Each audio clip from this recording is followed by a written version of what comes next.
Joker, आप? Batman कहाँ है? बैटमैन नहीं आ सकता। क्यों? बैटमैन क्यों नहीं आ सकता? क्योंकि उसकी गाड़ी मैंने बेच दी है। बैटमैन की बैटमोबाइल आपने बेच दी? किसको बेच दी? डोकर मोटर ननकाना ले। डोगर साहब ने आपसे बैटमोबाइल खरीद ली? नहीं, उन्होंने तो गाड़ी में जाते ही 20 नुक्स निकाल दिए। सबसे पहला नुक्स उन्होंने ये निकाला कि पैर पूरी गड्डी टेम्पर है। दुनिया की महंगी तरीन गाड़ी बैटमोबाइल में भी डोगर साहब ने नुक्स निकाल दिया कि वो ऑल्टर्ड है, टेम्पर्ड है। यस। तो खरीद ली? नहीं। फिर गाड़ी किधर है? बैटमैन किधर है? गाड़ी सुनील मंच के पास है। यार, आपको पागलपन के दौरे पड़े? मुझे ये बताएं कि बैटमैन कहाँ है, गाड़ी कहाँ है, सुनील मंच कहाँ है? गाड़ी सुनील मंच और बैटमैन को पुलिस पकड़ के ले गई है। पुलिस पकड़ के ले गई है? कहाँ? क्यों? बैटमैन की गाड़ी कज़ाफी स्टेडियम की पार्किंग में खड़ी हुई थी, जिसमें सुनील मंच रिव्यू कर रहा था। और तो पुलिस आ गई। पुलिस ने दोनों उफाड़ लिया।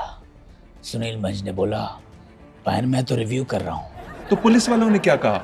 पुलिस ने कहा, इत्थे जो भी फड़िया जाता है यही कहता है मैं रिव्यू कर रहा था, लेकिन उन्हें बचना नहीं।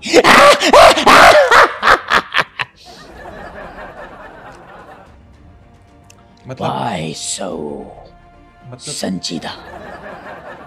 ये उर्दू में बहुत ही बुरा लग रहा है। मतलब इंग्लिश में तो काबिल कबूल था, वाई सो सीरियस, दुनिया का मशहूर तरीन डायलॉग था, मगर ये क्या गन है? वे अन्या ए बांसुरी है। आप बांसुरी भी बजाते हैं? नहीं, देता हूं बजाने के लिए। सॉरी, मुझे बांसुरी बजानी नहीं आती। इधर देख, बजा ले, गलत ही बजा ले। यहाँ तो हर कोई गलत ही बजा रहा है। बात तो आपकी सही है, लेकिन मुझे सिर्फ ये बता दें कि क्या बैटमैन जी वाकई नहीं आएंगे? अब आपके साथ ही इंटरव्यू करना पड़ेगा। बैटमैन जी, तेरा उदे नाल निकाह होया है। Any respect? Why you are giving him so much respect? भाई, रिस्पेक्ट इसलिए दे रहे हैं कि बैटमैन एक सिंबल है होप के। वो लोगों की मदद करते हैं, लोगों की जिंदगियां बचाते हैं। वो बड़ा अच्छा काम कर रहे हैं।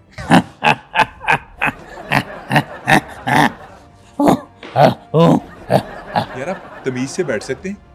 आप विलन है, इसका मतलब ये तो नहीं है कि आप आएंगे, आप सीट नीचे करेंगे, ऊपर करेंगे। इंटरव्यू की कोई तहजीब होती है, कोई तरीका होता है। प्लीज इंसानों की तरह बैठें। वीडियो दे थल्ले गंदे कमेंट करन आलिया तो मैनू तमीज सिखाएगा? यार, आप एक सिनिकल कैरेक्टर हैं, आप पागल हैं, लेकिन ये आप इल्जामात कैसे लगा सकते हैं? आपने ये बाय द वे ये ग्लव्स क्यों पहने हुए हैं? इतनी गर्मी है, एसीज के अंदर भी गर्मी लग रही है, आपने ये ग्लव लिए कहाँ से, पहने क्यों हैं? मैं पार्ट टाइम लेस कुछ काम करना। यार, मैंने फिल्मों में देखा हुआ है, आप एक ही जो सच्चाई होती है उसको बदल बदल के बताते हैं। सही बताएं, ये आप कोई लेस्को के मुलाजिम नहीं है, ये क्यों पहने आपने? कुत्तों की डिलीवरी करता हूँ। यार, मतलब इससे अच्छा जवाब आपके जहन में नहीं आया। ग्लव्स गर्मियों में क्यों पहने हैं, मुझे बस जानना है। तुम भी पहन के देखो। यार, पहन के देख लूंगा, लिए क्यों हैं, क्यों पहने हैं अभी? सर्दियां आने वालियां ने ते तू भी लंडे तो जाके ले ले ग्लव्स, नहीं तो बाद च महंगे हो जाएंगे। लॉजिक आपकी बहुत अच्छी है, नो डाउट, कि बाद में महंगे हो जाएंगे, अभी से खरीद लेता हूँ। लेकिन अभी से पहनने की क्या जरूरत थी? घर में रखा थे ना।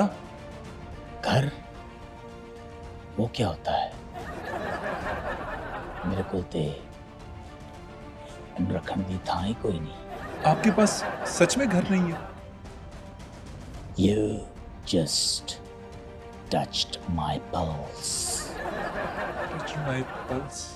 तुमने मेरी नब्ज के ऊपर हाथ रख दिया है। किया था मैंने किया था मेहनत मजदूरा। मजदूरी बहुत ज्यादा की थी इसलिए मजदूरा। मैंने दहशतगर्दी की फिल्मों में बैंक लूटे, पैसे जलाए, गंदे काम किए फिल्मों में, but not in real life. फिल्मों में पैसा कमा के अपनी हक कलाल मेहनत का मैंने एक सोसाइटी में घर लिया, लेकिन वो सोसाइटी इलीगल निकली और मेरा घर मेरी आंखों के सामने तोड़ दिया गया।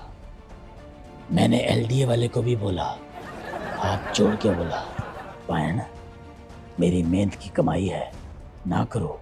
मुझे नहीं पता था कि ये ज़मीन जिस जगह पे मैं घर ले रहा हूँ वो तमाम की तमाम इलीगल है, 2 नंबरी से हासिल की गई है। मैं सादा इंसान, मुझे क्या पता। तो जोकर जी एलडीए वाले ने क्या कहा? उसने कहा कि इस मैटर च असी कुछ नहीं कर सकते। तो वाकई दुखी वाकया आपने सुना दिया। अब क्या करेंगे? इस मुल्क में ये निज़ाम है कि एक आदमी अपनी हक हलाल की कमाई से एक घर खरीदता है, अपने बच्चों के लिए साइबान खरीदता है, लेकिन क्या होता है, उसका पैसा धूल हो जाता है। तो मुझे बताओ कसूर किसका है, उस जाली सोसाइटी को बेचने वाले का या फिर उस इदारे का जिसने एनओसी अलॉट की थी? बताओ बताओ बताओ, किसका कसूर है? कौन है जिम्मेदार इसका? मैं किसके प्लाट पे अपना घर तलाश करूं? सर मैं किसके हाथ पे अपना लहू तलाश करूं? अच्छा सॉरी, जो आप कह रहे हैं वो ठीक, सॉरी। आपने बहुत बड़ा इशू जो है उसे स्टेयर किया है, यहाँ पे उसकी बात की है। डेफिनेटली बहुत से पाकिस्तानी हैं जो इस अलमिये से दो चार हैं कि उन्होंने अपनी ज़िंदगी की जमा पूंजी किसी प्लॉट में इन्वेस्ट की और वो फ्रॉड जगह निकली, उनके पैसे डूब गए। यकीनन इसके अंदर जो इंतज़ामिया है, जो हुकूमत है, उसको स्टेप अप करने की ज़रूरत है, उसे अपने प्रोसीजर्स को, प्रोटोकॉल्स को सख्त करने की ज़रूरत है। लेकिन सर आप इसको रख दें प्लीज़, सर आप प्लीज़ ज़रा इसको रख दें। मुझे डर लगता है आप मेरे ऊपर हमला कर देंगे, मैं कंफ्यूज हो जाता हूँ, मुझे अपना सवाल याद नहीं रहता। मैं बांसुरी से हमला करूंगा? ओए बगैरता, तुमने तो सोसाइटी का एक एक बांसुरी वाला मार दिया है। तुम इन्हें मरासी बोलते हो। फनकार तुमने इस मुल्क में छोड़ा कहाँ है? एप्रिशिएट तुम नहीं करते, इंडिया की से रहते हो। वहाँ से जो कोई करके आ जाए उसे तुम सर पे बिठा लेते हो। अपने फनकार की तुम इज्जत नहीं करते। पड़ोसी मुल्क का कोई नॉर्मल बंदा भी आ जाए तुम उसे सर पे बिठा लेते हो। और ये पड़ोसी मुल्क का चाह इतना चढ़ा हुआ है, मुझे तो अब आतिफ असलम में भी अदनान समी नजर आने लगा है।